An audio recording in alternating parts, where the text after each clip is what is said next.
Hey everyone, it's Jack from Cultaholic, and whoa, it's a quadruple header of news. Can you believe it?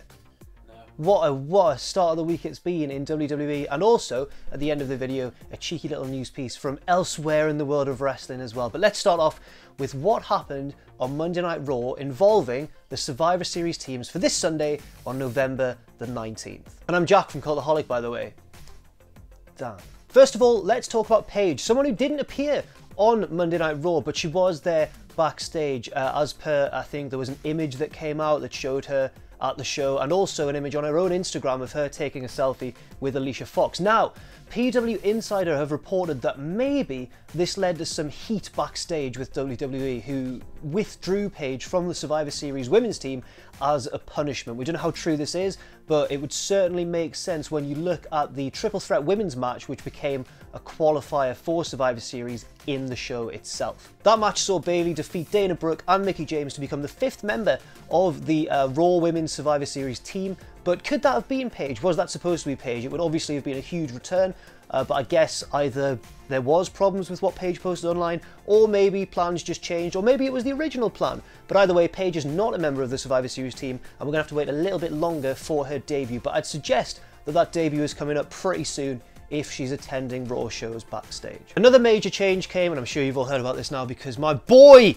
Triple H returned, and it made no sense at all. He came to the ring, announced to Kurt Angle that he was going to be the 5th member of the men's Survivor Series Raw team, despite not really being a Raw superstar, I guess. By the way, Jason Jordan was injured earlier in the night in a match against Bray Wyatt. He came to the ring and begged his father, Kurt Angle, which still sounds weird, begged his father, Kurt Angle, to keep him in the team despite the injury. And then Stephanie came out and said, no, Kurt, you reversed that decision and you announced the other superstar. Kurt dilly-dallied. Triple H came down, huge reception. He's not been seen on the main roster since that loss to Seth Rollins at WrestleMania 33, and said, look, I'm the new, I try to sound manly there, that didn't, I'm the new Survivor Series dude, Kurt. And then, because it's Triple H, he booted Jason Jordan and gave him a pedigree. There we go, just a bit of that. So it looks as though Triple H is going to compete this Sunday, but another match that's been confirmed for Triple H is a showdown with Jinder Mahal on December the 9th in New Delhi, India, which Triple H himself billed as the biggest match in Indian wrestling history. And then Brian Alvarez on the Wrestling Observer said it's not the biggest match in Indian wrestling history. I've got no idea what that actually is. I had a little Google and I just couldn't work it out.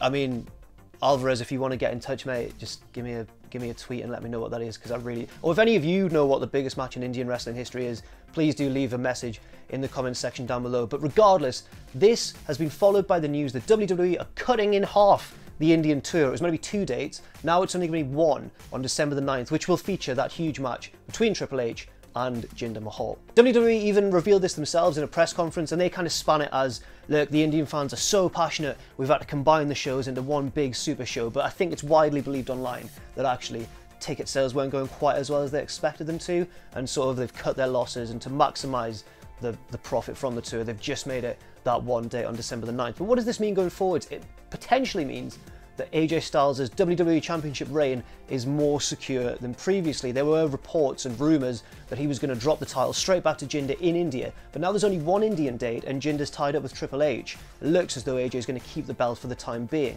unless, I guess, he does double duty and there's just double Jinders everywhere. Can you please put just double Jinders? And that would be lovely, thank you. And finally, that news piece from elsewhere in the world of wrestling that I promised earlier on in the video. The Young Bucks from Bullet Club to One Sweet, everyone. They've had an interview with Rolling Stone where they've talked about their desire to get CM Punk back into wrestling, preferably as a member of the Bullet Club, a decision which would understandably break wrestling if it were to occur. Matt Jackson specifically stated that he's been pestering CM Punk for the past sort of 2 years, trying to get him to return to wrestling and be a member of the Bullet Club, and he believes that CM Punk doesn't know how much he's missed by the wrestling fans worldwide, and that if he did so decide to return to the wrestling business, Matt Jackson's made it very clear that his is the first phone number that he should call. The Young Bucks also talked about how even though WWE have threatened them with legal action recently, it's the only industry in the world wrestling where someone can threaten you with legal action but still want to hire you. They believe that WWE are still very much interested in hiring them, but concede that it's probably only so Ring of Honor and New Japan and promotions like these can't use the Young Bucks for themselves. The language that the Young Bucks used in the article seems to suggest that they're more than happy on the independent scene, and why wouldn't they be? They're making a lot of money from their popularity and from their groundbreaking merchandise sales, which are I think probably the biggest in indie wrestling ever. And if you're making that amount of bank, why would you want to go and work for WWE? It makes perfect sense to me, and I'm sure it does to you as well. So that's all for now. Thank you very much for watching this quadruple news piece special here on Cultaholic. Thank you for watching. I've been Jack from Cultaholic. Follow me at Jack the Jobber on Twitter. Follow all of us at Cultaholic, and do check out our Patreon where you can become a patron if you enjoy what we do. Leave your thoughts in the comment section down below, and don't forget, as always, never ever forget to join us.